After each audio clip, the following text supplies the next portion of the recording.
Bismillahirrahmanirrahim. Assalamualaikum warahmatullahi wabarakatuh. Pada kali ini kelompok kami akan mempresentasikan mengenai program pengendalian penyakit urat pada tanaman tebu. Saya Daniel Stephen, nomor NIM 104. Saya Marina Putri Zahara, NIM 20. Saya Tesalonika Arsati, NIM 056.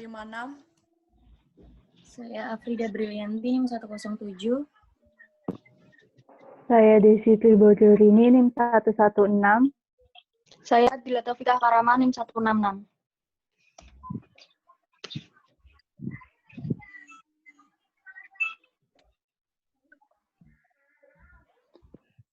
Ya, pertama kali kami akan menjelaskan mengenai urut-urutan apa yang akan kami presentasikan. Yang pertama ada pendahuluan, kemudian ada kunjungan ke perkebunan tebu, kemudian saran pengendalian, dan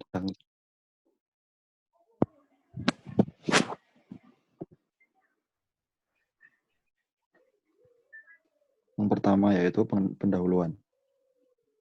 Tebu merupakan tanaman perkebunan semusim yang memiliki nilai ekonomis tinggi. Tebu adalah bahan baku utama gula putih. Permasalahan yang sering dihadapi petani tebu yaitu sering mengalami kegagalan panen akibat gangguan hama dan penyakit. Hama yang sering menyerang di pertanian yaitu tebu, yaitu uret.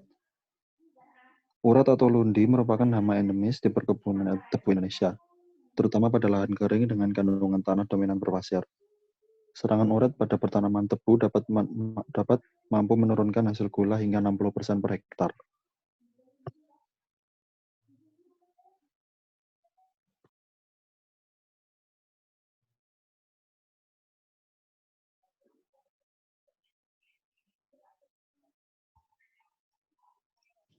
Kemudian untuk lokasinya terletak di perkebunan tebu Dusun Wotgaleh, Kecamatan Berbah, Kabupaten Sleman, Daerah Istimewa Yogyakarta. Kemudian petaninya itu bernama Pak Khoirun.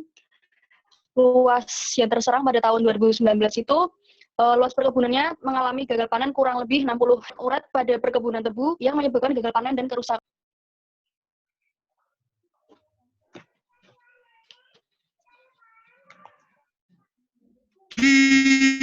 Kemudian untuk pengendalian oleh petani itu sendiri, pengendalian uret yang dilakukan oleh petani di perkebunan tebu Dusun Wotgaleh, Berbah Sleman, yaitu dengan pemberian kapur pertanian atau dolomit dan gamping pada saat pengolahan tanah. Hal ini berfungsi untuk mengurangi keasaman tanah atau meningkatkan pH tanah, sehingga menciptakan lingkungan tanah yang kurang sesuai bagi perkembangan uret itu sendiri. Yang selanjutnya adalah hama uret. Hama uret ini yang biasa menyerang tanaman tebu di Indonesia antara lain Lepidiota stigma F, kemudian Leucopolis rhodida Sharp, Xylopolis species, Pacesa nicobaria Rettenbacher, Euchlorophytes F, Apogea destructor Bos, Cochleotis melolontoides Kes, dan Holotrichia helleri. Siklus hidup uret ini, kumbang dewasanya biasanya muncul pada awal pertengahan bulan Juni, kemudian akan bereproduksi pada pertengahan Juli. Kemudian kumbang akan masuk ke dalam tanah untuk bertelur. Telur-telur tersebut akan menetas menjadi larva instar 1 dalam waktu 7-10 hari. Larva instar 1 ini akan memakan rumput selama 2 minggu, kemudian menjadi larva instar 2. Dalam 3 minggu, larva instar 2 akan memakan akar tanaman, mengganti kulitnya, dan menjadi larva instar 3 yang terus makan sampai menjadi pupa.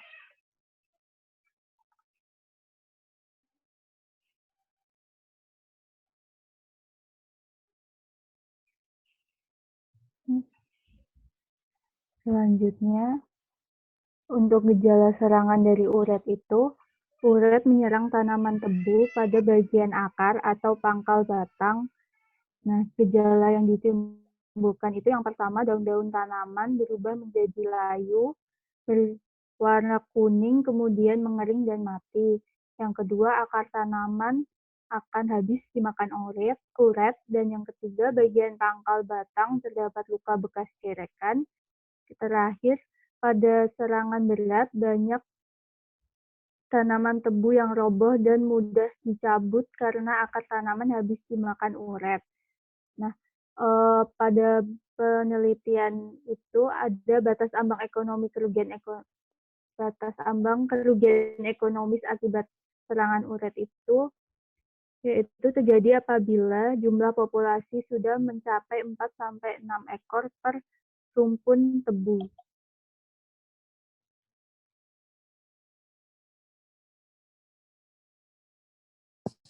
Selanjutnya yaitu pengendalian yang dapat dilakukan.